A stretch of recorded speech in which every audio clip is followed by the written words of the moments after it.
Well. So, booted up my game. I was going to be doing a farm run quickly.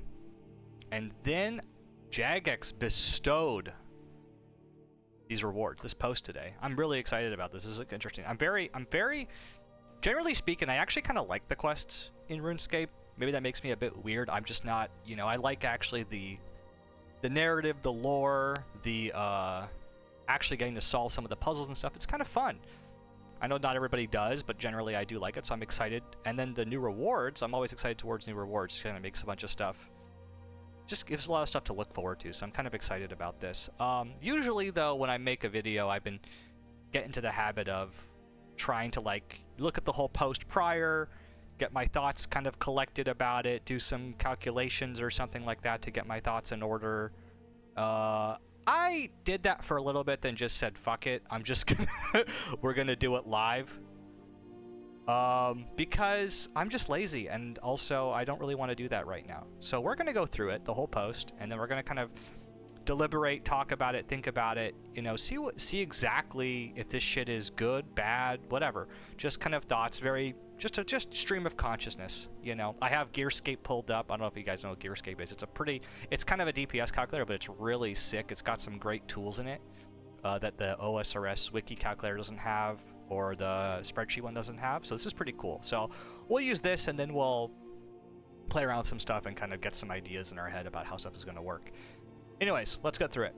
I don't know if I'm going to read the whole post. We'll do that. It's whatever. It's been a hot minute since we last shared progress on the biggest quest of the year, while Guthix sleeps. Today, you'll get your first look at the rewards we plan to offer, and of course, there will be a survey where you can tell us what you think. I don't know if I'll show my survey, but we'll do it. Maybe after. The quest, While Guthix Sleeps, continues the Mahajarat storyline in an epic, sprawling adventure filled with powerful artifacts, sneaky spies, and more druids than you can shake a staff at. It's one of the most iconic RuneScape quests, and we can't wait to bring it to old school. You can catch up on all the details in our Winter Summit news post. On this globe-trotting journey, you'll come up against formidable foes, including the iconic Tormented Demons, with some small changes that should make them more engaging to fight. Cool. During the Winter Summit Mega Poll, we asked whether you'd like to see unique item added to Tormented Demon loot table, and whether we should also add Dragon Claws in line with the original quest. Since then, we've decided that instead of moving Dragon Claws, we'd like to offer a new trifecta of Demon Bane weapons crafted from the Tormented Synapse, a tradable unique drop from our demonic friends. A tradable unique drop. Okay, so it's kind of going to be, you get the specific item and you can mold it into a specific type of weaponry. Okay, cool. You'll need at least 74 and the relevant skill to craft all 3 weapons, and unlike other craftables, we're not giving you the option to have a skilled NPC craft it for you. You'll need to pour your own blood, sweat, and tears into these mighty weapons, whether you're an iron or not, but we reckon they're well worth the trouble. Ah! Okay, so even if you're not an Iron Man, you're going to have to use it. Honestly, based, you should absolutely need to get your skilling up. This is fine. It's not that 74 crafting is not that hard to make this. The only thing I'm thinking maybe that would be smarter is if, like, typically smithing is kind of the way that we. Oh wait, does it require 50 74 in the relevant skill to craft? Oh, it does. Okay, in the relevant skill. So this is requiring card. Okay, never mind. Problem solved. They literally solved exactly what I was going to talk about. So we're good. Anyways. First thing is the Firelight, which is obviously continuing in the line of you have Silverlight, Darklight, Arclight, and now Firelight. Truthfully, I'm not really a big fan of the name. Firelight just kind of sounds a little lame to me, but not that big of a deal. Stats it has. So let's go over what they say. Our first Bane weapon is, of course, an upgrade from the mighty Arclight. Unlike Arclight, this Firelight Blade doesn't need to be charged with ancient shards. Instead, you'll upgrade the fully charged Arclight with the Tormented Synapse and 74 smithing. Now, when they say a fully charged Arclight, that's not very clear. Does that mean, like, maximum number of shards placed into it? Because if that's the case, I think that's is that 30 ancient shards? Because that will take a while to get. 30 ancient shards or a couple of Scotizo kills, whatever. With the Tormented Synapse and 74 smithing. My assumption is it means the fully charged one, like a 10,000, because this is kind of like a corrupted version. I think if that's the case, that's fine. Yeah, I think it's fine to have it be a fully charged Arclight, because looking at some of the stats here, the stats seem kind of insanely good. Firelight has an increased stab and slash accuracy, as well as the same 70% increased accuracy and damage bonuses as its predecessor. Additionally, it also improves Arclight's special attack, lowering the strength, attack, and defensive demons by 15% of their base level +1, and non-demons by 5% of their base level +1. That's a 5% increase over the Arclight, only for the demon one. So it's very specifically demon-oriented. With this sword at your side, you'll cut through the Abyssal Sire and Cerberus like butter, and so the upgrade should be more than worth the effort of crafting the blade. Yes, so... yes, this weapon, from what I can tell, is really fucking good. Like, insanely good. I don't have the calcs on me now, as I was doing stuff, kind of messing around. So, on Gearscape, what you can do, by the way, is you can specify... it's going to be kind of hard to see this. I'm going to make it full screen here. You can specify, like, how good, like you want to look for a setup with of a certain cost, and it will like automatically iterate through all the different types of gear combinations and stuff like that until it gets you like what the best possible setup is for that much money, which is kind of cool that they have this option. But I'm gonna do some things. So I'm gonna exclude crush, range, or magic. We're gonna go towards Abyssal Sire. All right, Abyssal Sire in phase 2. And then in phase 2, we are going to then exclude the Infernal Cape, because I just don't want to do that for right now. Just do something that seems more reasonable. And we're going to say for 100 mil, find me the best setup. Okay, so what they found here, the best setup is kind of what you would expect. Osmumten's Fang, Blood Moon stuff, Ferocious Gloves, all that gear. Okay, we're just going to save this setup here. We're going to call it Abyssal Sire 100 mil. Save it. And then we're going to do another calculation with like maybe like 10 mil.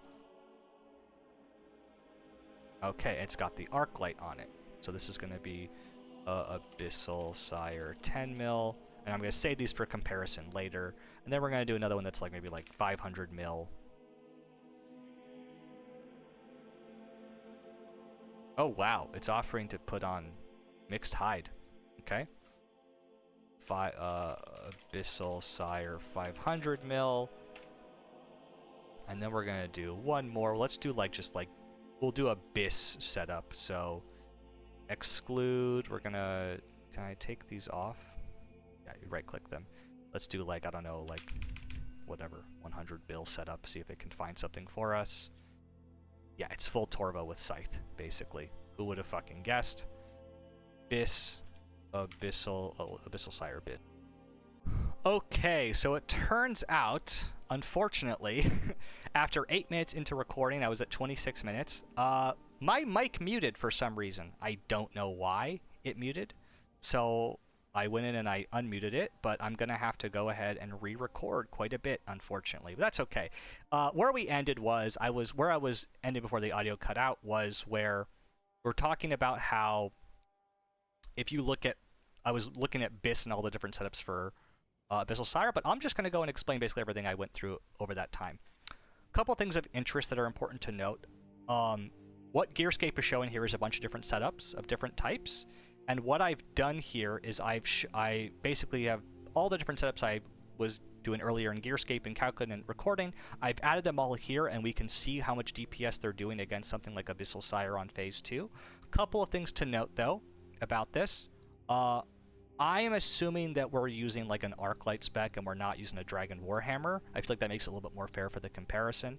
I'm doing that for all 3 setups. One here being, this is like the really cheap, this is the really cheap like 10 mil setup. How loud is this? Now I'm getting self-conscious about everything. Sorry to take care of another fucking thing. Jeez, the universe does not want me to record this today, apparently. Anyways, that being said, where was I just at? Yeah, talking about the 3 different setups. So one is like a pretty like 10 mil setup with an Arclight. One is a 100 mil setup with an Osmumten's Fang. One is a 300 mil setup with an Osmumten's Fang, and one is a BIS setup with a Scythe. Now in the Scythe setup, I am using the Warhammer spec here. And then what I've done here is I've created basically an additional setup, but I've created something that kind of mimics, like basically what I have here is like I have a setup, but I have created an item called Firelight Stats, which essentially is an item that's, I put here, it's being worn in the ammunition slot. It just gives the additional stats that the Firelight has, which is the extra stab bonus, slash bonus, and strength bonus. And so I can compare what it's like to use the arc light with the what the Firelight is. Basically, it's essentially mimicking what the Firelight should be. Now, because I talked about a bunch of other stuff prior, I don't have all the progress I made. Like, basically, I'm showing you the end goal of all the discussion I had rather than, like, how I got there, essentially. So I'm going to I've just copied the first setup, and I'm going to add the Firelight, which is the one with the arc light, and add the Firelight stats back to it so you can see what it's like. And with this weapon, I'm going to actually also, another thing we found out is that the Firelight actually reduces demons' stats by 15%. To properly calibrate that, you need to properly account for that, like that defense reduction, that effectively would be equivalent to like a 38 BGS hit on demons for the Abyssal Sire. It would effectively be the same as a 38 BGS on the Sire. Less than the Dragon Warhammer, but still quite a bit of defense reduction. And then we also want to use stab in this setup. I want to use stab here too. No, stab isn't good for the very low level setup, but for the mid level setup, yeah. If you do that, by the way, so this is the very crap setup, the 10 mil setup, but you're using a Firelight instead. This setup is doing more than my Osmumpton's Fang setup is.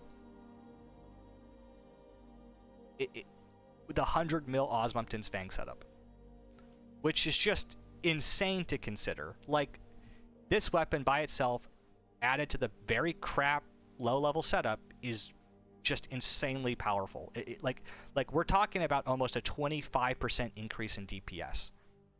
A 25% increase. It's insane. And if you're using the rest of this Osmumpton's Fang setup, I'm not going to show it here, but if you do it, you only end up going up a little bit more, but it ends up making it go to like a 28% DPS DPS increase over like this very basic crappy set, which is kind of like wild to me.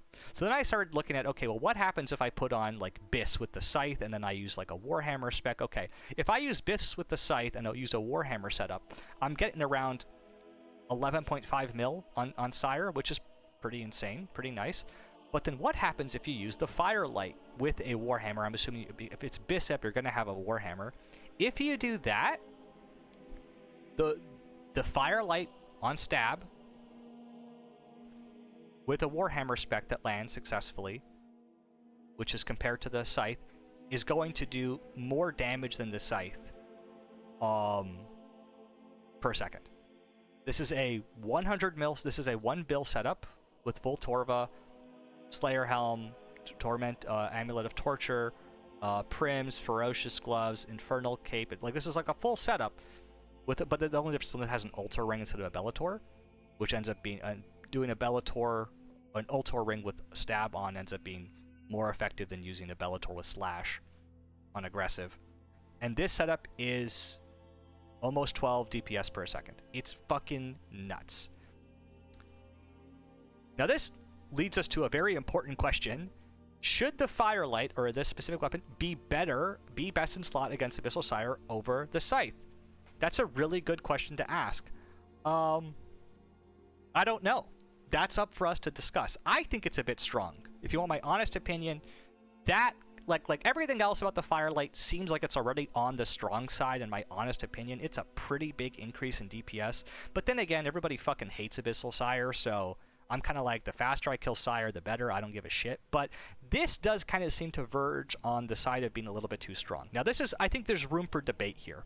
It's not like it's much stronger than the Scythe. It's only a little bit stronger than the Scythe. Like maybe about like almost 3% to 4% stronger. But it is significantly cheaper.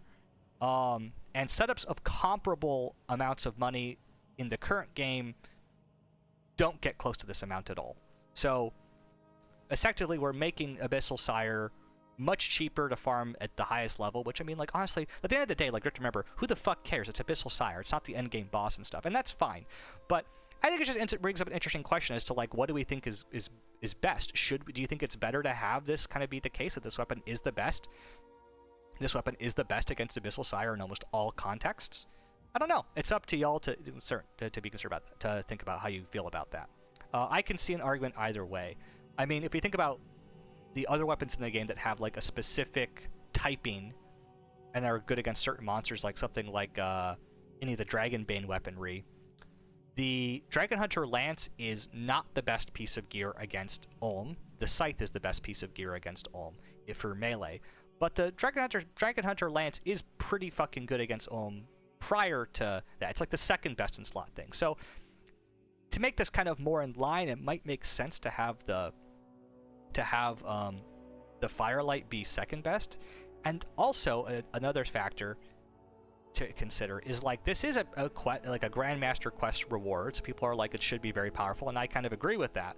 But the question that should be asked about it is that while it is a Grandmaster quest reward and it should kind of be in line with the other Grandmaster quest rewards, let's think about how good the other Grandmaster quest rewards are, like the Soul Reaper Axe.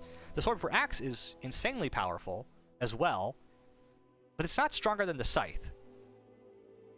That's kind of another level that we haven't gotten to yet. And I think it's just something to think about. This is something that's not really going to affect most of us. It's not really that big of a deal in most situations. I kind of understand all that. And I don't want to give the implication that, what was I going to say? Fuck.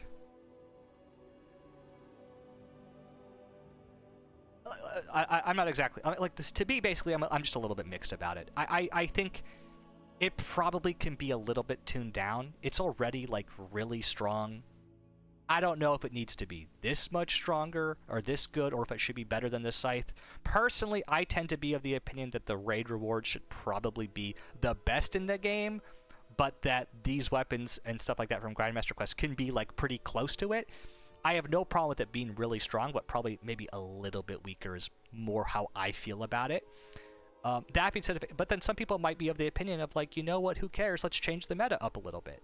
I can be sympathetic to both of those opinions. I think it's fine. A thing I do want to call to attention, though, about this weapon, I by the way, I don't want to give the implication, or hopefully that I'm not giving the implication that I'm like big on let's maintain the power hierarchy and that only the best in slot gear should be like, we want to keep the best. We want to get rid of class mobility within this game. Keep the best, the elite rich players, the ones in power with the most wealth. Like I'm not at all. I don't feel anything like that at all. I don't really give a shit. The key thing for me that I'm concerned of is that from a time and effort perspective, the Scythe is much harder to acquire. It probably is going to be much harder to acquire. It probably should be the case that it is probably stronger than this piece of gear, in my opinion. But, you know, I'm also in favor of having better weapons, better in very unique situations. Like, you know, the Soul Reaper Axe is technically better than the Scythe against Vardorvis, I believe. It might be fine that this weapon is better against demons than the Scythe is, you know? That's fine with me, you know? So, anyways, that's just kind of a couple of thoughts I have about this weapon. Now, that's just against Abyssal Sire. What happens if we deal with some other bosses? What about Duke Succulus? Duke Succulus is an interesting boss because Duke Succulus, oh man, it's way worse than I thought. Holy crap, that's crappy.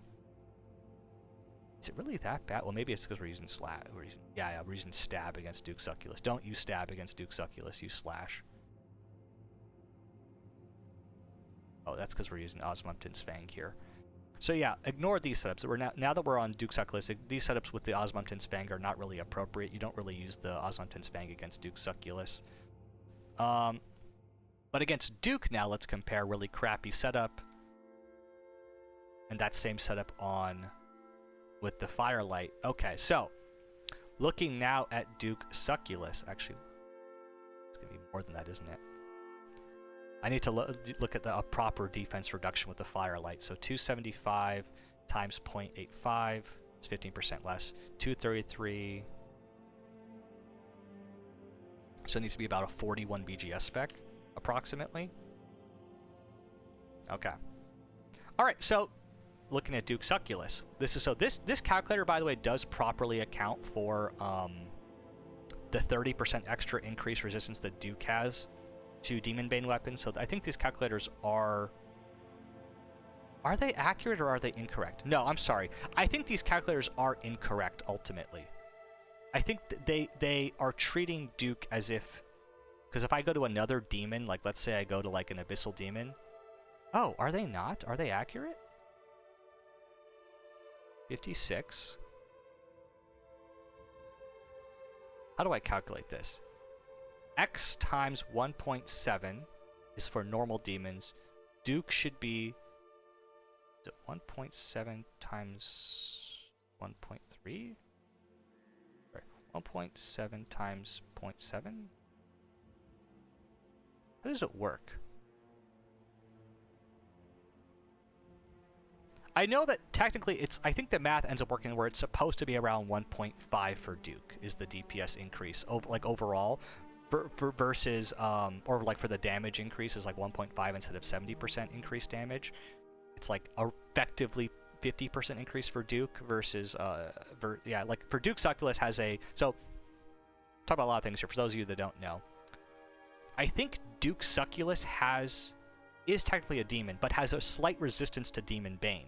So it doesn't get affected. So Duke has like a 30% resistance to Demon Bane, so that the Arclight just isn't the strongest thing against Duke, I think is how it works. So it's something weird like that. Given that's how it works, I think that if you include the 30% reduction to Demon Bane, the effective increase of damage that comes from the Arclight and the Firelight, I guess in this case, is only going to be a 50% increase instead of a 70% that you find against all normal demons. So in this case, it's going to be that if you have like a max hit of X that you would typically have against almost anything else, times 1.7 leads you against Abyssal Demons of having an attack of 56, which should be equal to the max hit. Yeah, so that's 56. I'm trying to calculate if the math is working out here. Sorry, on the fly here, because I want to see if this calculator is working. I remember I checked it and I think it did make sense, but let's just calculate. So if you have some max hit, which I don't know what it is because I don't want to calculate it, times 1.7, we should be getting 56. This is assuming the calculator is working correct. So we're assuming that against normal demons it should be giving us 56. Against Duke, if it's working properly, it's going to be max hit times 1.5. Close enough. Is going to equal what? This is Duke, Succulus. Post quest, we're doing 49 here, is what it's saying. 49.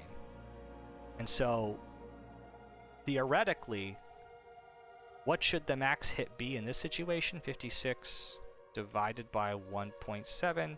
The max hit should be around 33. Should be around 33. So then if we plug in this number times 1.5, we should get 49. Yep, it's working properly. Okay, so they are calculating it approximately right. Okay, so yeah, the same. They said that, yeah. So Duke, this is working for Duke. Then they are including the 30% resistance, which is kind of nice. Okay, so given that, if you're fighting Duke normally, oh, why am I using a Slayer helm here? We should be using a Serpentine helm or something.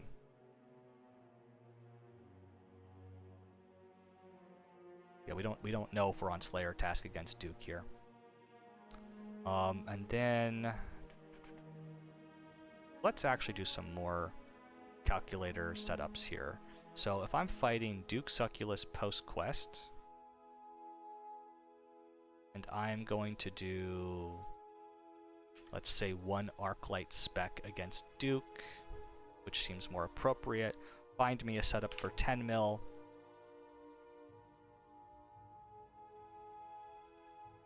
Yeah, sure, that seems appropriate. Let's do Duke, 10 mil. Save that one. Let's do a 100 mil setup for Duke.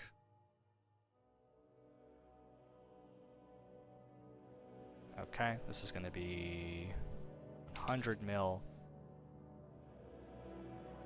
Let's find a 1 billion or a 500 or 3 like a 500 mil setup for Duke. Oh, I have the Infernal Cape here. That's okay. I'm not going to worry too much about it. Oh wait, I didn't mean to do that. Fuck. This is a 500 mil setup. Shit. Okay, let's go back to the 100 mil.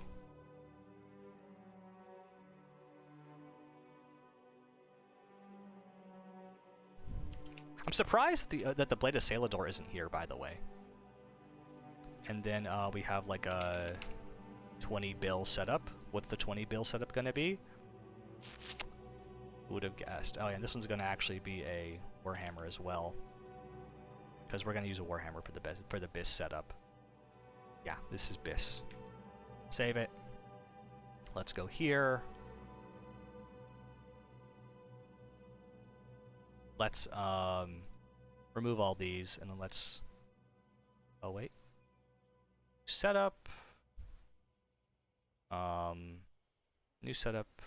Oh, I don't want to do that. To end. Okay, let's do this quickly here. Let's import some of these setups here. Let's do the Duke 10 mil setup.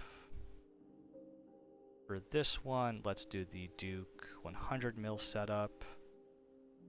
Let's new setup. New setup. For this one, we're going to import the 100 mil setup. This is going to be. So we already have the 100 mil setup here, right? Yep, we do. Okay, so let's import the 500 mil setup. This is going to be the BIS setup. Okay, and now given this setup here, if we look at the, let's do the detailed view because it looks better, I think. So the detailed view here, we see that this initial setup with the brimstone ring and all this stuff, they all got the infernal cape. That's going to disproportionately bias this. Let's put the fire cape on. I think that's going to make it a little bit. I was kind of thinking, it's probably not that big of a deal, but let's put the fire cape on because the fire cape is probably more comparable. Fire cape. Yeah, okay. And then I also think you only have 48 mil here. Is it reasonable to assume you might have a Dragon Warhammer spec instead? Yeah, let's assume you do a Dragon Warhammer on this 500 mil setup. Damn, that's quite a bit better to do the Dragon Warhammer. We'll see how I feel about that. Okay, so that's these three setups here. This is the Arclight setup that you might use when you're first starting killing this boss. This is an Arclight setup that you might use when you're a little bit better at fighting this boss. It's about 5.6 DPS, quite a bit better compared to this one. Now the question is, what happens when we add the Firelight compared to this? So let's add the Firelight. This is going to be the, let's do the Duke 10 mil setup. Arclight's still, I'm surprised the Arclight's still so good against Duke, by the way. Let's add a fire cape here. And we're going to add the Firelight stats, additional Firelight stats. I haven't looked at the stats yet. What are the stats yet? Okay, so adding the Firelight gets you a set of gear on the 10 mil gear set that is approximately similar to the 100 mil setup. That's fucking nuts to me. That's just nuts. I mean, like, it's so good. The Firelight is just insanely powerful. And by the way, that's even with the wrong defensive bonus, because defense reduction, because realistically it's going to be around a 42, right? For the Firelight is the defense reduction, which ends up meaning that it's actually better than that setup. That's just fucking crazy to me, how good that setup is. Like how one piece of gear can bump the DPS by at least 25%. Almost more than 20. It's just, wow. It really is going to be, with the current setup, 25% more DPS. That's fucking nuts. I mean, that's up for debate if we want it to be that much stronger. I tend to be more on the side of that's probably a bit much. It could probably be tuned down a tiny bit more. I mean, like, but then ultimately, I mean, the DPS increase is like whatever. It's all relative to like everything else here. How do we feel about all this other stuff? I mean, I don't know. I mean, from a money standpoint, do we feel like this item should be worth that much money? Maybe, maybe not. It's up to y'all. I think these numbers don't seem crazy. Like, it's not, the key thing to me is like, against Duke, this isn't like completely destroying the meta or making other weapons irrelevant. In the case of Krill, or in the case of Abyssal Sire, was it making other stuff irrelevant? Not particularly. It wasn't like making other gear, like, if you think about the other gear, it's not like the other gear is going to become irrelevant just because you have the access to the Firelight now, right? The Osmunten's Fang is still very useful in a lot of other situations, you know? So, Yeah, the arc light is still going to be useful, by the way, independent of the firelight, because the firelight requires you to complete a quest and to get all the different, like a bunch of shards to charge the weapon. So overall, I'm not like, I can see why people would be for or against this weapon, for instance. Now, we haven't even fucking talked about the other stuff yet. Jesus Christ, I'm yapping. Okay, Soul Reaper Axe is still better than it against Duke, which seems fine to me. I mean, it's literally a super expensive weapon. What if we add the stronger setups here? So if I duplicate this stronger setup here, but I add the firelight stats to it, and then same thing for defense reduction, so it should be a 42 against Duke. Okay, so in this setup, it's again an almost 20. It's a little bit less than 25% increase in DPS, but it's still it's still pretty good, the setup, because the accuracy bonus is just so much better. And this is with the 100 mil setup. Okay, it's not that bad. I mean, it's less than one DPS away from the Soul Reaper Axe, which is way more expensive. My suspicion is that if we were to take like if we were to put like Prims on an Avernic, what happens if we put on an Avernic? What happens if we put on Prims? I don't think it's really gonna do much, to be honest with you. I mean, even if we put on, and what if we put on like an Ultor, for instance? Would that make it much? It actually doesn't really boost the DPS as much as you'd think, just because the accuracy is already so low. Versus so how much is it? It's 7. It's about 6.9. Nice. DPS with an Ultor. What if I put on Bellator again? A Bellator ring. It doesn't change at all with a Bellator versus an Ultor, and a Bellator's way cheaper. And with that extra money, you could get yourself a Dragon Warhammer spec instead, which ends up being stronger than the Soul Reaper. So if you have a Soul Reaper, so this setup of more middling status is better than the Soul Reaper Axe setup that was up here, for much cheaper. So it effectively makes the Soul Reaper Axe a little bit less useful against some bosses. And that's with, yeah. Now the question is, that's with a Warhammer. Now what if I were to use Bis though? Oh, I don't want to. Now I'm just adding too much shit here. What if I'm using the best in slot? So full Torva, Infernal Cape, and now we're gonna use the Arc Light or the Firelight. Firelight stats. Then we're gonna use Vernic Defender. And then for the defense reduction, we're using... Okay, so with full best in slot gear, so highest defense, what's it called? Full, like, Torva. Infernal Firelight is doing around 8.2. I mean, we're within a DPS of Scythe. What if you do this, but what if you do with the Soul Reaper Axe now? I'm kind of curious. So do this. Oh, actually, I guess that's the wrong way. I'd rather do it this way. Copy the Scythe setup up, because that way I don't have to get rid of some extra stuff. What if I get a Soul Reaper Axe? Okay, so now the Firelight ends up out-competing on Duke Succulus against the Soul Reaper Axe. That, to me, is a bit sussy. I don't know how I feel about that. I mean, it's so hard to say. The Soul Reaper Axe is such a weird weapon because it's really good against a couple of bosses, but like I kind of have a suspicion that this might be a bit too strong. So like, yes, what we're talking about here is 1 bill gear. Like, this is insanely expensive gear. In an insanely expensive endgame setup, the Firelight is technically a little better than the Soul Reaper Axe. It's worse than the Scythe, but this is against Duke. In my mind, I kind of have the feeling that this should not be better than the Soul Reaper Axe against Duke, personally. With a Dragon Warhammer spec on it, I don't feel like it should be stronger than that. What if we didn't have a Dragon Warhammer, by the way, on both of them? How much would it be then? Yeah, it's quite a bit better then. Yeah, I think the weapon's too strong. I think from looking at Duke, who has literally... The weapon isn't even doing its maximum potential with full... Yeah, it's a little bit too strong, I think. That's my personal take.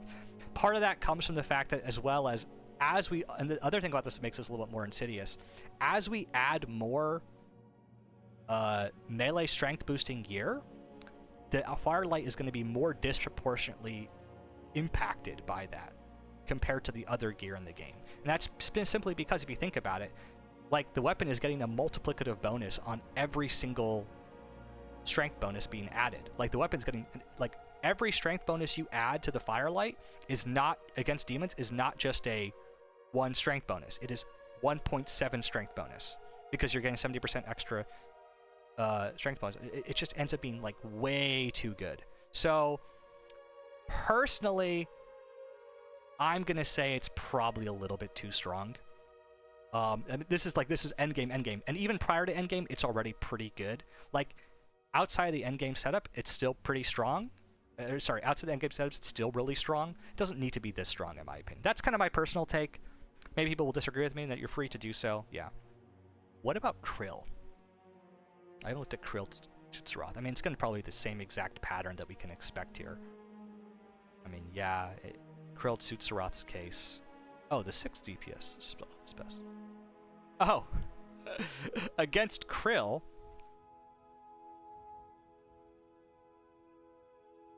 What? So the 5th weapon...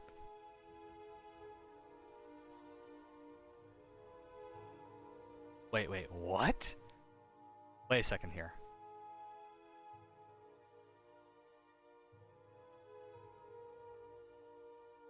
Bro, what? Okay, there's some shenanigans going on here. Okay, so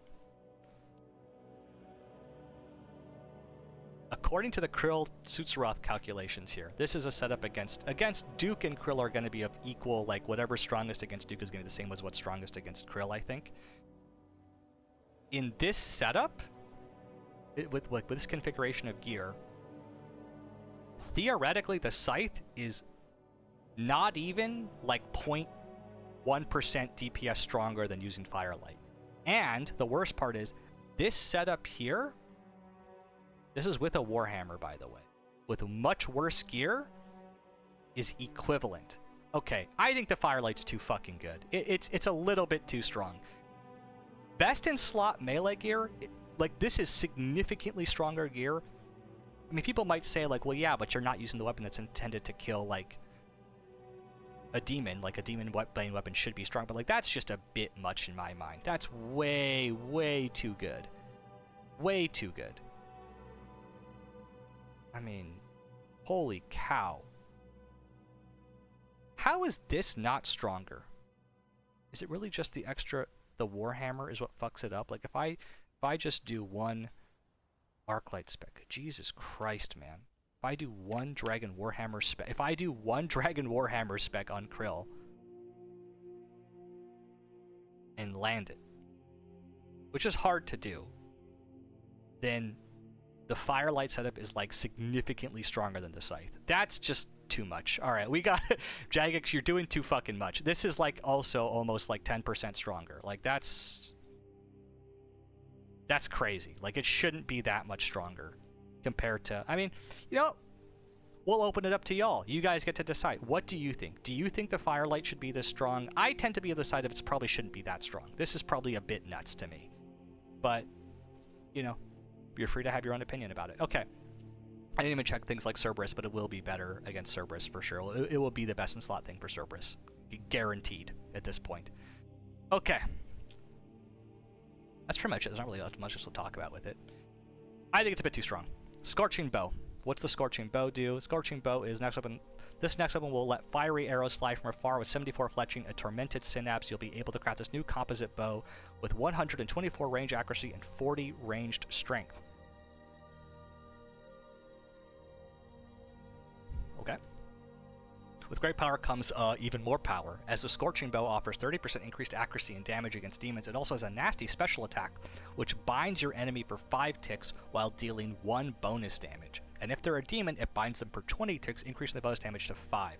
This weapon will serve as a decent, cheaper alternative to the Bow of Faradhin Sand's crystal armor, but will obviously outperform the old Bofa against demons specifically.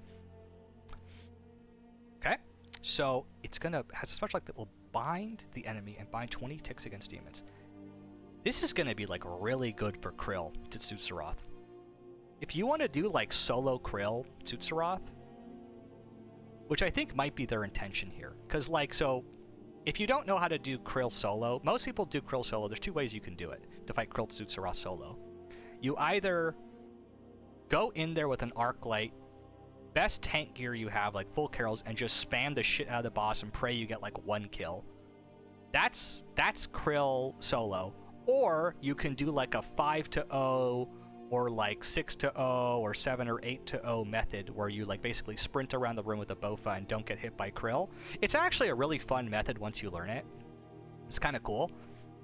It's not super hard. It has a little bit of a learning curve to it because it's just so expensive to learn every time you die. But that's kind of the main thing with the Bofa. And something I was thinking about the other day, this is a complete tangent. I was thinking about, so I'm kind of leveling up my UIM right now, trying to like level up, and I was thinking a little bit about the CG grind in the future, and I was thinking, you know, how important really is Corrupted Gauntlet? Because I don't mind Corrupted Gauntlet that much. I haven't done it in a while, but like I think the problem with a big thing in the Iron Man community right now is the CG grind fucking blows. And the CG grind, everyone has this perception that it's like critical that you must do the CG grind, like you have to do it. I don't know to what degree it's really like super required to do the CG grind. I mean, like I was thinking about all the other content. I was like, yeah, obviously the Bofa is like really good, and if you don't have the Bofa, it's going to negatively impact your experience of it's going to be like a pretty big detriment. But is it like really critical? Is it like limiting your ability to do any other content? And the answer I have to that is not really. It's not like that limiting to most content in the game to not have this, to have the Bofa. There's a reason I'm talking about this tangent, by the way. I'm going to get to it in a second. I'm going to get to why I think it's important. So this is like specifically for Iron Man. The Bofa is not that critical. Like you can really get away with using like an RCB or even a Dragon Crossbow in a lot of situations. You can honestly get away fine using just that piece of gear. For most content, like if you think of all the raids, like you don't really use range that much. Zulrah, it's kind of nice to have a Bofa, but you could do it realistically with a crossbow and a trident. What about in Vorkath, you don't even use a Bofa against it.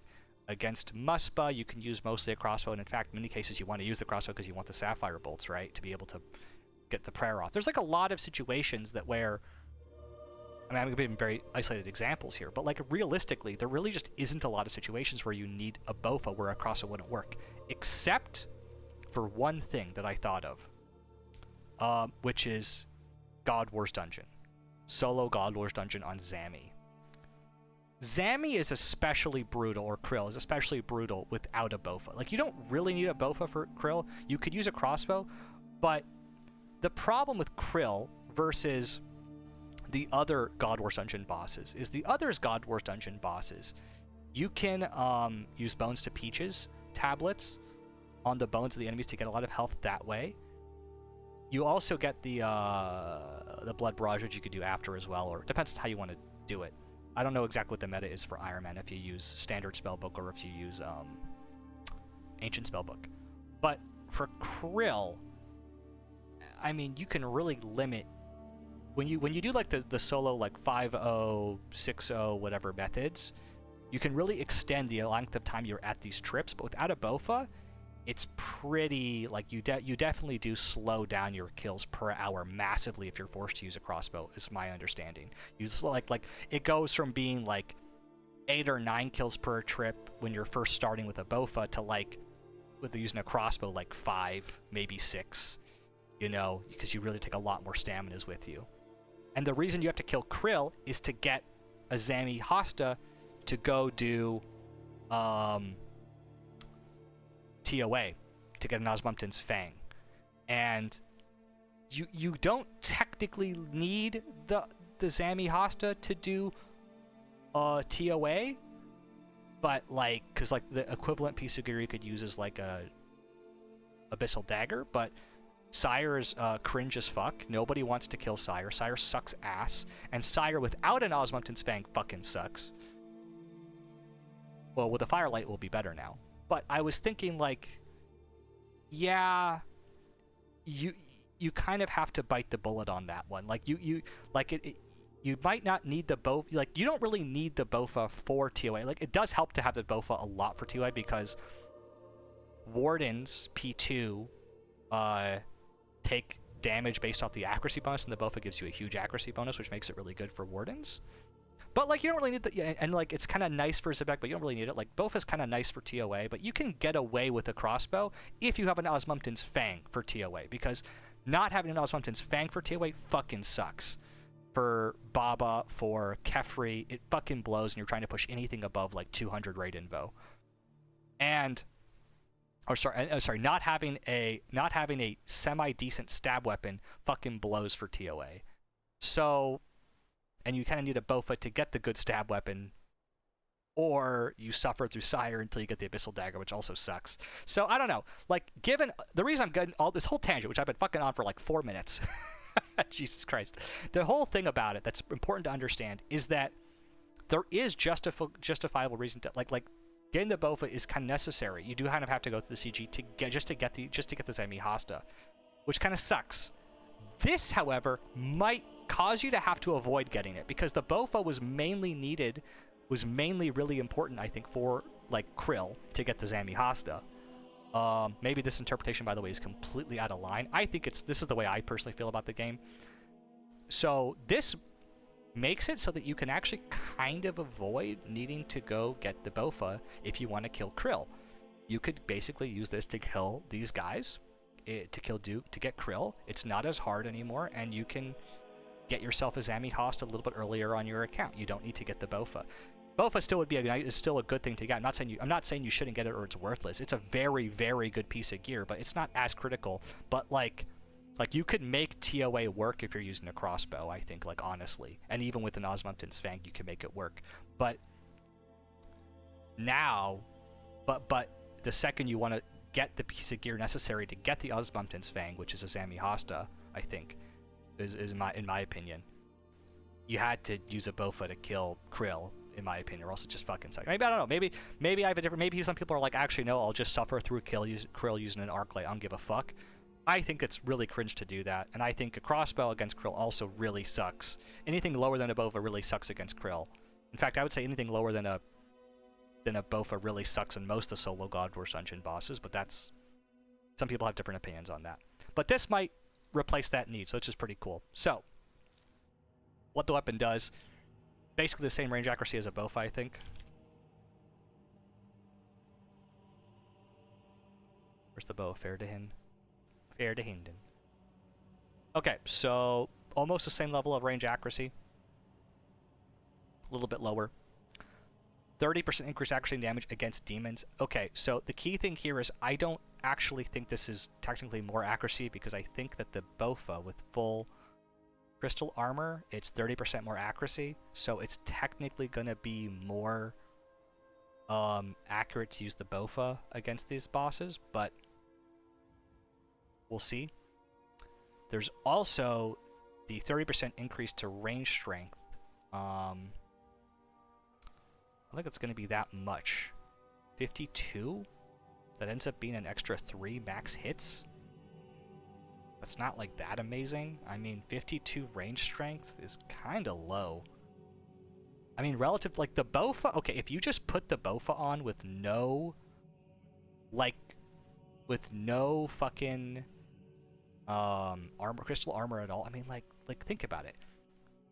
15% extra damage bonus on this.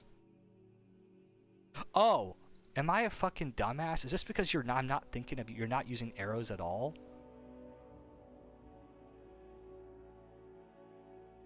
Oh, wait a second. Fire arrows from afar. It's not clear then.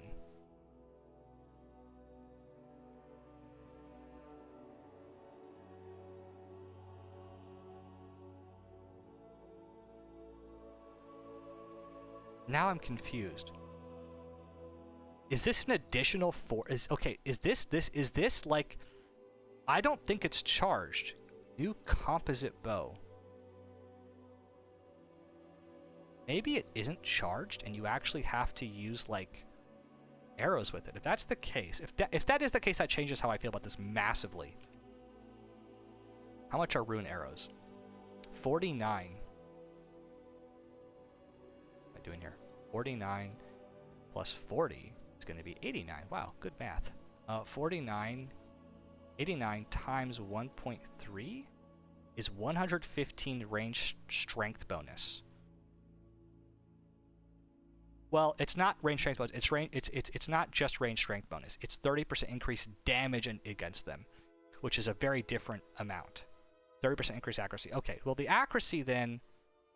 So okay, it won't necessarily be more accurate against demons compared to the Bofa, because unless you're wearing like full Masori, unless you're using full Masori or something like that, this third isn't that extra, because the Masori has more ranged bonus on the gear that adds to the bow, whereas the Bofa also has a really good range accuracy bonus on the crystal armor. Crystal armor has like really good range accuracy bonus and stuff like that. So unless you're using like Masori, you're not going to get more accuracy. You're going to be technically a little bit less than the Bofa. But damage-wise, you are getting an increase because you're using Masori, but that's probably a bit much. Let's assume that you're like a lower level account, because like I think it's more fair. You want to compare this against the Bofa. Like the T-bow with full Masori is better than the Bofa against Krill. So it's not even fair to compare that. You want to compare it against the Bofa. So like what's a more comparable setup against the Bofa? If we I got so much shit here. Okay,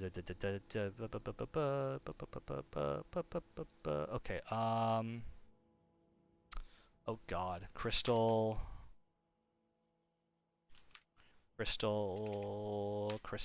well, actually we aren't gonna be able to even calculate it anyways.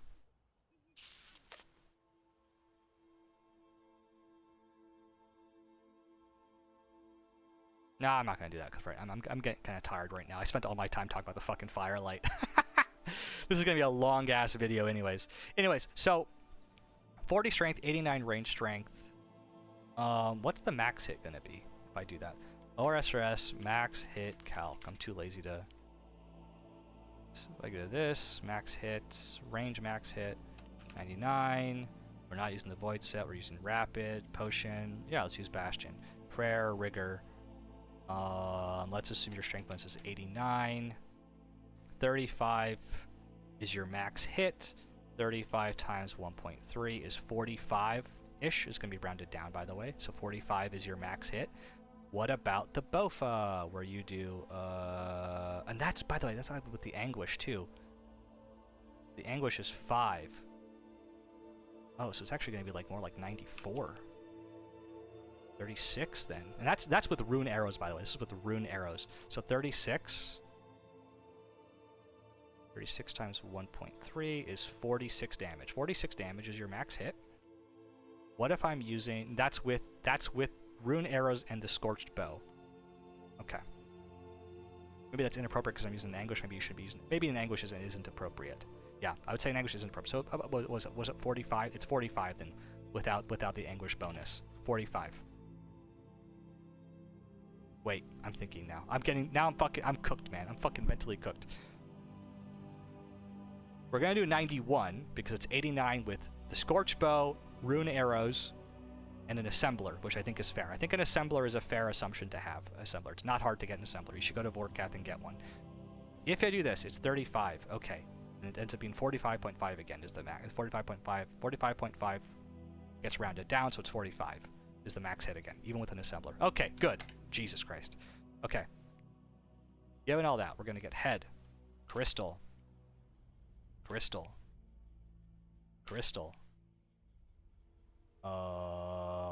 Cape, Assembler. Hands, nothing there, nothing for ring. Where's the weapon?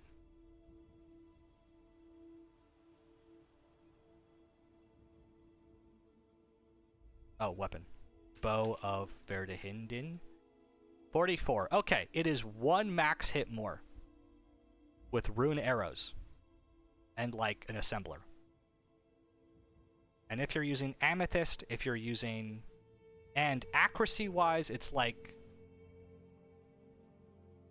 Probably, it's no better at all. So, it's a very cheap alternative to the Bofa against Krill Tsutsuroth. Now, the reason I'm talking about against Krill Tsutsuroth, like why am I not talking about this piece of gear for other situations, is simple. It's actually better because it's got a special attack that does some interesting things. The reason why is simple. I don't think this weapon will ever be any better against any demons than the Firelight. The Firelight just seems way too fucking good. Even if they nerf the Firelight, it would still be better to use this shit. What about against Tormented Gorillas, or Tortured Gorillas? Maybe it'll be better against them. It's hard to say, because theoretically, even with all this stuff, I still think the Blowpipe might be better. Because the Bofa, if it's barely better than the Bofa, like tiny, the Bofa is almost always, in like all circumstances, weaker than the Blowpipe. Like almost always worse than the Blowpipe. The Blowpipe almost always outcompetes the Bofa, I believe, right? I think in this situation, if we assume you have Crystal, whatever, Crystal, and then we have Cape as Assembler. We have Boa Ferdehinden. It's why is it doing this? 99. We're not doing accurate, we're doing rapid. Potion, Bastion, Rigor. 44. What if I'm using a Blowpipe? Select ammo. Dragon. 27 is the max hit, so it can hit 52 at the same. It could do 52, a maximum of 52 damage in the same time that a Bofa can, which is like way more than what a Bofa can hit. It's like 8 hits more, so that's fucking nuts. Sorry, this hits because this hits twice for every Bofa hit. Yeah, so, and that's what the most insane setup possible. But like the Toxic Blowpipe is just fucking disgusting. That's not even using Missouri. So technically the Blowpipe is still, if you were hitting 100% accuracy, it would be better against Krill than that Scorch Bow is. But the Scorch Bow is gonna be the Scorch Bow. So like against like demonic gorillas, for instance, it's probably still better to just use like a Toxic Blowpipe. This probably won't be better to use than the Toxic Blowpipe, but who knows? But with Amethyst Arrows, it might be a bit stronger too. And Dragon Arrows, it's going to be even stronger. It's going to be interesting. I mean, I just don't think it's ever going to outcompete the... Yeah, it's never going to outcompete that stuff, so... I mean, how much stronger are Dragon Arrows? OSRS, if I go to Dragon Arrows, how much stronger are Dragon Arrows compared to Rune Arrows? Dragon Arrows are 60 versus the 40. That's quite a bit more. So if I have 100 is the strength bonus, and let's...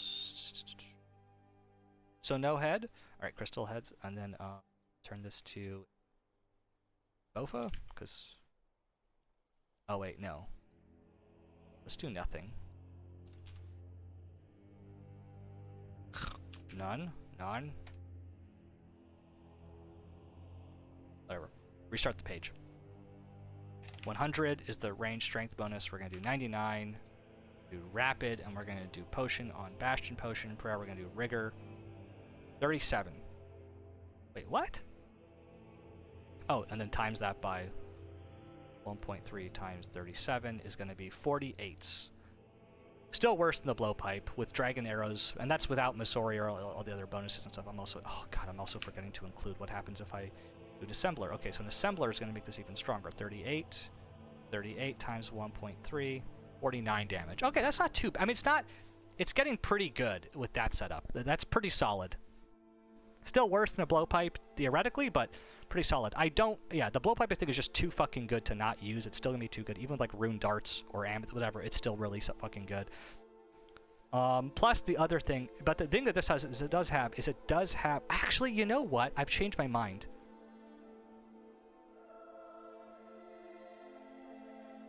This might be really good against Tortured Gorillas, because you have the ability to, like, bind them. So if you use a special attack on them, you can walk away from them, and then you can, like, because typically when you fight Tormented Gorillas, you use, like, a Blowpipe and an Arc Light against them, typically, or, like, a Whip or something, and then, like, you'll attack them, then, you know, you'll swap combat styles. But if you can take distance from... But the problem is, because the way the Tormented Gorillas work, you can't always predict what style they're going to swap to attack you with, but if you have to have distance from them, if you can bind them in place and they can't hit you, well, then you know that these motherfuckers can't use melee against you. They have to use range or magic, or at least they won't be able to hit you during that time. Huh. That might make this might make this a lot better. something to think about for sure, about that ability that you can do that now. Yeah. This weapon also has a burn effect on it, which is quite nice. It effectively adds an extra, what's it called? Point, is it 1 DPS every 3 seconds? So it's 0.33 DPS, which is pretty nice little bonus. It's like half a thrall. It's pretty cool. Yeah, I mean, Scorch Bows, I think this is all into the assumption that you get to use whatever arrows you want with it. I assume you do. Because otherwise the weapon just fucking sucks. But it's pretty cool. I mean, like, overall, I'm pretty interested in it. It doesn't seem that bad. I like it into the game. I think I think this is fine as it is. It doesn't need to be changed, really, from what it seems like. I'm not gonna comment much on the burning and the binding. I think it's honestly okay. The binding seems okay to me. It might be cool for PvP too, by the way, but we'll see. All right, Ignited Staff. God, how much more do we have to go about? I am literally been yapping for so fucking long. Okay, I'm sorry. Let's try to get through this a little bit more. Ignited Staff. With 74 crafting, you'll be able to synthesize... Wait, what is this fletching, by the way, for this one? 74 fletching? Yes. Okay. 74 crafting, you'll be able to synthesize the Ignited Staff from a Tormented Synapse as is typical for magic weapons. It works a little differently from its range and melee siblings. Rather than giving you an outright damage boost against demons, the weapon instead auto-casts combat spells from the Arceus spellbook on its own. Yeah, on its own, it doesn't sound much like a great word. It sounds like ass, but using demon spells will double the bonuses. Okay, 1 second. Superior Demon Bane OSRS. Okay, so by default, so how do these spells work? The spell is a base hit of max 23, but can only be cast on demonic creatures. So with no equipment or with some gear, it gets a little stronger. It will do like 23 with no equipment. With Mark of Darkness, it will get... So, this is the part I don't understand. Double the bonuses. What do they mean by that? Did they mean that the bonuses from Mark of Dark... I don't think that's what they mean. I mean, that's just a very vague description. Do they mean, like, these bonuses? Do they mean the damage you do increases by double? My assumption is it means, like, double this, but that just seems fucking nuts. 46 damage? Max hit? Without anything, just the staff itself? 46 plus 10% magic damage ends up being 50 max, 50 damage.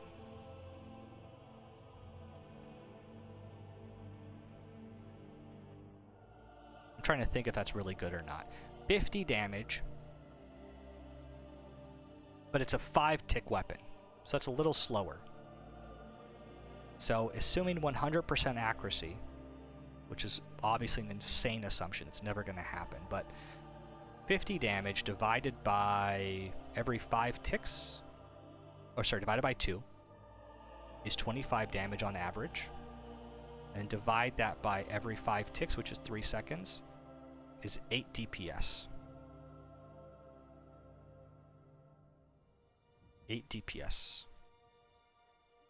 That seems like a lot. That's multiplied by accuracy. That doesn't seem as insane as I thought it was. But that's with no boosting gear. No boosting gear whatsoever. So if we go to, like, what's the best in slot gear? And this is obvious, and this is without Mark of Darkness. So if I put Mark of Darkness on, is it going to be even stronger? So if I put on, let's say I put on, what is this, Full Ancestral, Occult, Tormented, blah, blah, blah, blah, blah, and you'd God Cape without Slayer. Let's assume, like, you're not on Slayer task, because that seems more appropriate to me. So, Occult plus Tormented is 15, plus 6, 21, plus 2, 23, 23, plus that is 27%. Let's just ignore Magus, because that seems pretty insane. So 27%. And then you have the Mark of Darkness. Oh, wrong thing. Mark of Darkness, which ends up being 41. And then you have 10% from the weapon, which is 37%. So 41 times 1.3 3, 7. So 56 is your max hit, and then you're doubling them. That does not seem accurate to me. I do not believe that we are doing 112 as a max hit. That does not seem how that works. Because that would be 37 DPS. I don't think that's right. Okay. I mean, hey, if that's the case, fuck it. Why not, dude? You could one-shot, like, two-shot Krill. That's fucking nuts. Okay. Yeah, they need to be more clear about this. Like, okay. Everybody comment if you think that they fucking suck and sometimes how they describe stuff. Like, okay, I shouldn't be so critical. I love Jagex, genuinely. But sometimes the way they write stuff is just so confusing. I don't know what they mean. But okay. Rather than giving an outright damage boost against demons, this weapon instead auto-casts combat spells from the RCS spellbook. On its own, but using Demon Bane spells will double the bonuses. Doubles Demon Bane bonuses of Demon Bane spells. Okay. The problem that I struggle with is that, like,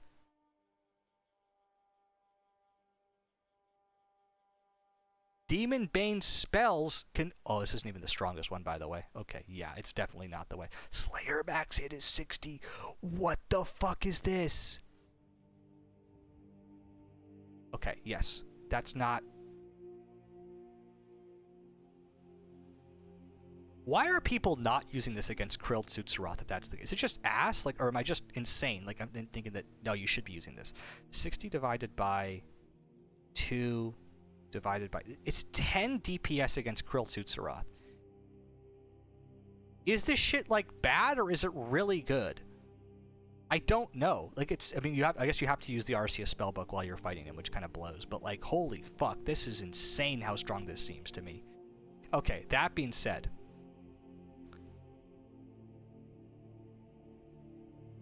I just don't know what they mean. Using these will double the bonuses. Like, doubles the Demon Bane bonuses of the Demon Bane spells. The problem is, like what Demon Bane bonuses are you referring to? Because, like, the spell can only be used against demons in the first place. So, like, there aren't bonuses for demonic creatures.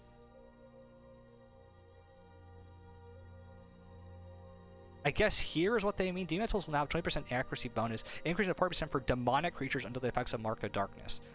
So if you use my assumption is maybe it will double the effectiveness of Mark of Darkness. Maybe. By default, Demon Souls will have 20%. Will have actually plus 20% with Mark of Darkness being active. See, with Mark of Darkness spell being active, the accuracy bonus is increased to 40%, and the player will additionally gain. Sorry. With the Mark of Darkness spell being active, the accuracy bonus is 40%, is increased to 40%, and the player will additionally gain a 25% damage bonus, which is applied after any damage bonus from their equipment. So does that mean you'll get a 50% damage bonus against demons? And an 80% increased bonus if using Mark of Darkness? When using this spell, this weapon? Like, I just don't understand what it's doing. Or are they, like, I don't know. It's just too unclear to me exactly what's going to happen with this. Because if that's the case, and you're getting a... By default, the will have an accuracy bonus of 20%. With Mark of Darkness being active, the accuracy bonus... Yeah, like, I don't know. Like, it's just a weird way of saying this. By using this will double the bonuses. Like, do you mean these bonuses here?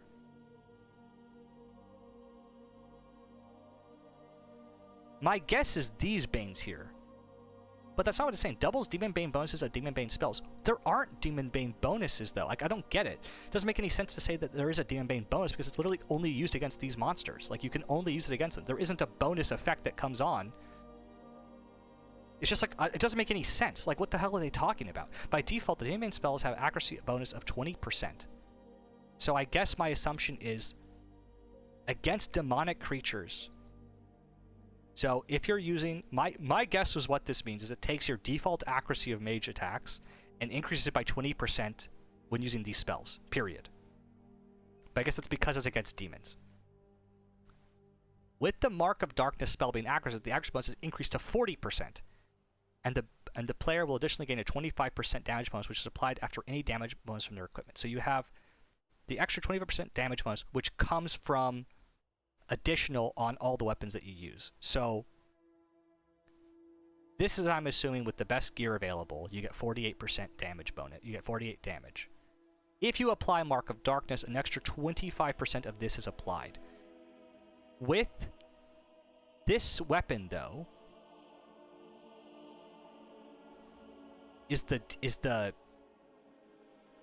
Mark of, like, they don't say, like, the problem is Mark of Darkness is what's causing the bonuses, not Demon Bane, unless they mean that Mark of Darkness initiates the Demon Bane bonuses, but that's not clear. It's just so fucking worded so bad. So I don't understand what's going on. The different interpretations I have is that either A, it's increasing the Mark of Darkness effects by double, which means that you're getting a 50% damage bonus from the equipment. Which means you'll go from 30 Mark Dark Demon Bane to like 45, which is really good. And if you have magic boosting gear, you're gonna get into some insane territory with that, because if this is applied at the very end of everything, so you're gonna have, if you use the this is best in slot here, it's gonna be a little bit less than this because it's gonna be, what is it? It's 37% is what we calculated. So that's gonna be 30 times 1.37. Oh, sorry. 1.37 times 30 is 41 damage, and then you're gonna apply times 1.5 additional, which is 61 damage, 62 damage. That's without Mark of Darkness. Yeah, I'm sorry. I just don't understand what they're asking for here. I need more clarity. I don't know what they're saying. And this could be because I'm cooked because I've been talking for like an hour. If I'm just being really stupid, somebody else explain. If it's going to increase, it's not going to increase the damage by 100%. That just seems, it's not going to increase the damage to 112. That just seems psychotic. It's not doing that. What seems probably what's going to go on is it's going to increase the damage above 60 with Mark of Darkness, probably. I think anything above 10 or 11 DPS is probably a bit much, so whatever it is, be less than that. Special effect, or special attack. Restore 25% of special attack energy, reduce the attack delay by 3 on the weapon. Okay. This part I read a little bit earlier. This part seems fucking cool. So the idea that it essentially will act as if you use a special attack of this weapon on a demon and it kills the demon with the RC spellbook on, what will end up happening is that it will cast your highest available Demon Bane spell at the target. If your target is killed by the spell, you'll restore 25% of your special attack energy. So you basically get refunded the purchase of it, which is pretty cool. And your next attack is faster. So it's cool for like killing an enemy and going straight to the next one. It'll be kind of fun to use that, I think. It's kind of a cool effect. So I do like that. Yeah, I just wish they explained better what they're talking about here. I don't know what they mean when they say this. It's just very unclear, but whatever. The other option is they mean that but it's just so unclear. Like, what bonuses are you increasing? Are you increasing these bonuses too? Like, is that what they mean? The magic damage percentage, the accuracy? It's just, oh, fuck, man. What a nightmare. It's not good. Okay, whatever. All right. Last thing, and I gotta get out of here because I've been talking for an hour. I gotta make myself fucking dinner. It's actually almost an hour and a half at this point. I gotta make myself fucking dinner and get out of here. Okay, anyways. Burning Claws. What are the Burning Claws? Let's look at the Burning Claws. We have one final surprise for you today. A pair of Ferocious Claws. Since Dragon Claws remain in Chambers of Zarek, we wanted to add a new reward that invokes the same feeling as obtained the OG Claws. The Burning Claws will also bridge the gap in melee spec weapons between the cheap and cheerful Dragon Dagger and the monstrously expensive Dragon Claws. This weapon works much the same as the latter, while giving you a chance to inflict burn on your target. While burnt, the target will be dealt 10 damage over the course of 40 ticks, 1 tick every 4 ticks, and can stack up to 5 times. Okay. Can't wait to see your feedback on the Burning Claws on the weapons we shared today, speaking of which, and they get the survey. Okay, cool. I'm going to fill out the survey in a bit, but not now. Since the Dragon Claws are... Yeah, okay, so... Let's look at the stats. They're kind of low. What's the Dragon Dagger? What's the Dragon Dagger stats? 40 strength, so it's a little bit less than the Dragon Dagger. What about Dragon Claws? Quite a bit worse than that. So quite a bit worse. Deal up to 175% damage over 3 hit splats. For 30% spec, though. Each roll that has an increased chance to inflict burn. So, I'm assuming you roll independently for each one. Is that how that works? So, each damage is rolled similar to that of the Dragon Claws. How are the Dragon Claws rolled? Oh, that's right. This one's a fucking nightmare to figure out how to use. Okay, each of the 4 attacks has the same accuracy as an ordinary attack until one of the attacks manages to successfully hit. After an attack hits, all remaining hits will successfully hit the target.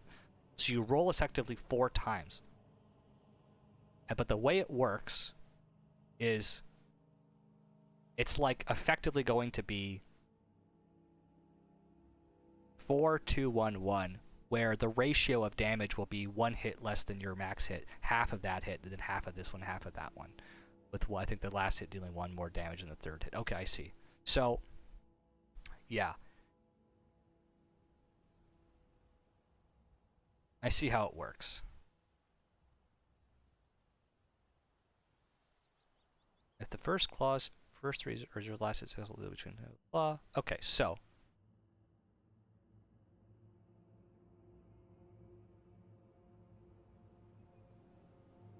Yeah, the way the attack works is that, like, it almost always guarantees at minimum, like, a hit and higher. And the way it hits is I think it can hit basically... It basically hits anywhere between double your max hit on the claws. It hits basically anywhere... The way the Dragon Claws work is that they hit basically anywhere... What you need to understand is that essentially... I'm not going to explain the whole mechanics of the way the weapon works right now. But basically, the way it works is it hits anywhere effectively between your max, double your max hit, effectively almost double your max hit with the claws equipped, to approximately the damage of a hit, of a single hit. Whenever you hit with the Dragon Claws, there's different ways that damage can be calculated, but typically it's always going to be somewhere between your max hit and double your max hit up to about your max hit. It can be zeros, all zeros, but yeah, that's also unlikely because effectively, with the Dragon Claws, the way they work is they really improve your accuracy of your weapon. This, they think, is going to work kind of similar, but it's kind of unclear exactly how it's going to work because they say, oh, it's rolled similar to that of the Dragon Claws. The problem is the Dragon Claws hit 4 times. This is hitting 3 times. So how exactly is it going to work? My assumption would be that it's it's unclear how it's going to work. Is it going to be 6, if you want to make it technically accurate, is it going to be 9, 3, 1? Or 4, 2, 1? Is it going to be like this, the DPS? Where you're going to take your max hit with the claws on, which is X, divide it by 4, and then that's going to be equal to this amount, divide it by 2, and then, whatever, I'm making this, there's a lot of ways you can describe it, but to make it simplistic, this is just going to be X, this is going to be X divided by 2, and this is going to be X divided by 1, is the way it works. There's a lot of ways you can explain it, but it's a ratio of damage, where you're going to do 4 times whatever the 1 amount is, 2 times that amount, and then 4, yeah, but that's how it's going to work. But the way you calculate it is that ultimately this is going to be equal to your max hit divided by 4. I'm not going to make it I don't want to make it more confusing. Math kind of hurts people's brains sometimes, so I'm not going to bother with it. But yeah, I'm assuming the problem is it's not clear. Like, what do they mean? So is it going to be like this, where it's 4, 2, 1, and then it's going to be 3, 0, 3, 3, and then 0, 0, like 6? Or something like that? I don't think so. That doesn't make sense to me if it's going to be like that. This is how much? 6, 8, 6, 8, 6, 5. It's just... I don't like when they say things like this. Oh, it's going to be just like I think it's an attempt to be simplistic and explained, but like it's just unclear what they mean. Not to mention a big part of this that's kind of frustrating is that this is 30% special attack. Like this is pretty good for 30% special attack. I mean, I don't know. So, well, it's not going to be, sorry, it's not going to be the way Dragon Claws work, because the Dragon Claws deal up to 200% damage over 3 hit splats. So this is actually going to be less than that. It can't be this. So it's going to be 175% damage. I mean, what the fuck is that going to be? If you take 175% and you want to do up to 175%, that means you want it to be some number here, X, some number here, Y, and some number here, Z, where, oh god, the sum of them, I don't even know how you would even figure that, like, what exactly? Jagex! Okay, I love you guys, but you gotta explain your stuff better. I don't know what the heck this means. I have no way to evaluate what this means. Up to 170% damage over 3 hit slots. I don't know what that means. I mean, I guess it's not really that necessary, but how many different configurations is it going to roll? How accurate is it? Like, I guess all that type of stuff is like, I guess maybe, is it really necessary for me to know all that? I don't know if it's really necessary for me to know all that. What's your max hit here? Let's do a max hit calculator and see what's like a reasonable thing. If I have, I'm just gonna put like a setup that just looks reasonable to me. Fury, Nate is not, Fighter Torso, Blood Moon Tacits, Fire Cape, Berserker Ring Eye, Barrow's Gloves, and then Dragon Boots. Something like, oh, then we're gonna put on Prayer, Piety, 99 Strength, and we're gonna do whatever, Aggressive, sure. Max hit of 22. Oh, and then we gotta add an extra, sorry, we have to add an extra 32 onto this, which is gonna make this, what is this, 45 plus 32 is 77? Right, something like that? 29 is your max hit with these, so 29... So then 29 times 1.75, 29 times 1.75 is going to be 50. So you're going to hit anywhere between 50 over 3 hit splats to like your max hit, which is probably 29. Versus a Dragon Dagger.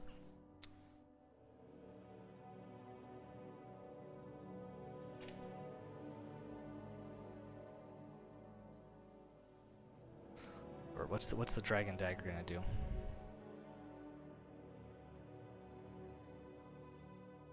$85, $75. I mean, the key advantage over this is that so you're gonna get 75 or 35 at most. Yeah. The key advantage of the Dragon Dagger of the Dragon Claws is that they're way more consistent. You're always gonna hit 50s. You're gonna hit way more with the Dragon Claws. So at most you're gonna hit, it seems like 50 on that setup.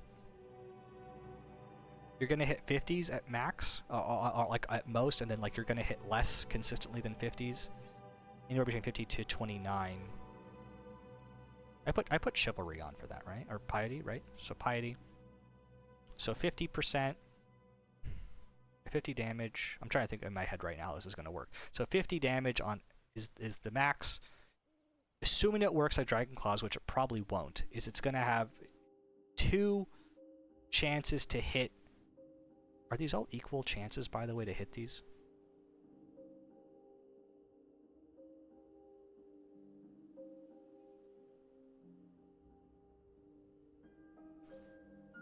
Pick will deal around 3 8s to 7 8s the ordinary maximum hit.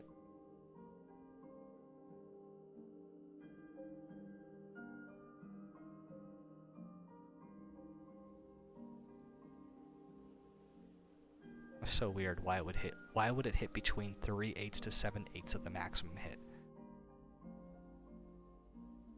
God, it's so weird.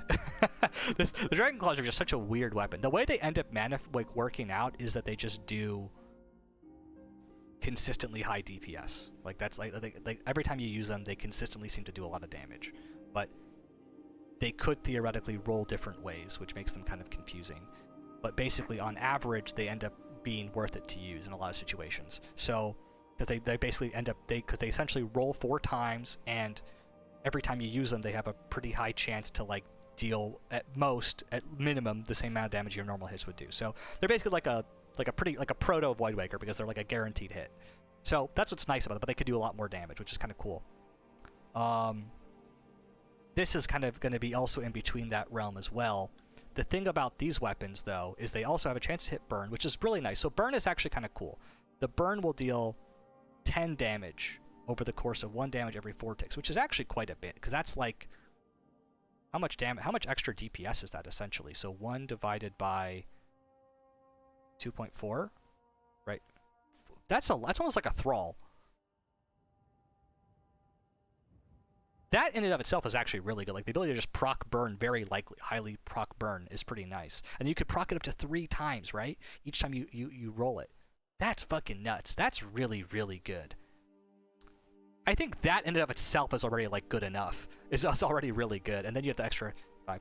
I mean, it seems cool. It might be a bit too strong. It might need to be a little bit weaker actually with the burn effect applied, but I don't know.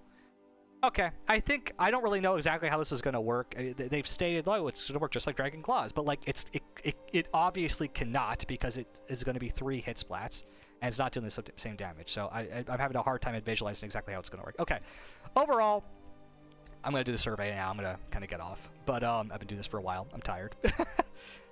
That being said,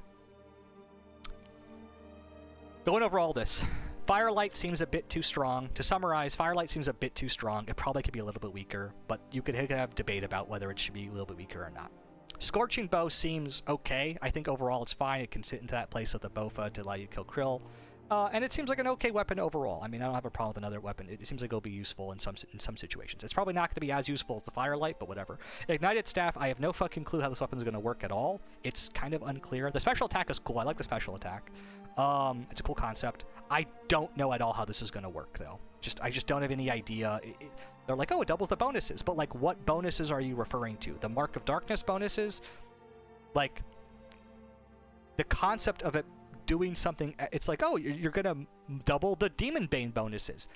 There aren't Demon Bane bonuses on the Demon Bane spells, at least that aren't obvious. Like, it doesn't make sense to say that. The weapon is not, the spells aren't even talked about in that way. They're talked about just having a max hit that works on demons. It's not like they have a base max hit, which is then, I mean, maybe in their minds they think that there's like a default, like kind of like, so if you think about like a earth-based spell, which has a certain max hit of like 24, Earth Surge has 24 max hit, but then if you fight metal dragons, as is in Project Rebalance, it's going to have an increase of 50% damage. Like, that's fine, but these weapons don't have that. At least they're not stated to have it like that. They're not stated to be like they have a default max hit, which then is multiplied by a damage bonus. They're just stated to have a default max hit, which only is usable against certain monsters. That's the way I interpret them. So I'm really confused the way this is supposed to work. But then, oh, it's going to double the bonus. It's like, what bonuses are you referring to that you're doubling? The Mark of Darkness bonuses? Which are just the bonuses that you get from using Mark of Darkness. It's not like Demon Bane bonus. It's just, I don't know. Doubles Demon Bane bonuses of Demon Bane spells, but there aren't such a thing as Demon Bane bonuses. So I don't get what they're saying. It just doesn't, it's not clear what they mean. It can be referring to a bunch of different things. So that needs to be more clear. But sure, I'm happy to have a magic-based Demon Bane weapon. I don't know if I'll ever use it, but I'm down to have a magic, a ranging and a melee version of the Demon Bane weapons. I think it's cool, and some people might find unique niches for them, so I'm cool with it. Burning Claws, sure. It's at worst, it can't really be that bad. Seems like it's fine. If it's too strong, we'll just nerf it. At the end of the day, the way I feel about all this stuff is if it's too strong, we're just going to nerf it anyways. It's not like it matters. They'll just balance it later. Who cares? So I'm kind of cool to see all this stuff. Seems fun. I'm tired. I'm getting exhausted. I've been yapping for too long. I wonder if I can get off here, make myself some dinner. All right. If you enjoyed, thank you. Subscribe, whatever, all that fun shit. Chat in the comments. Love to talk with you guys a little bit more about what your thoughts are on this whole thing as well. All right. Thanks.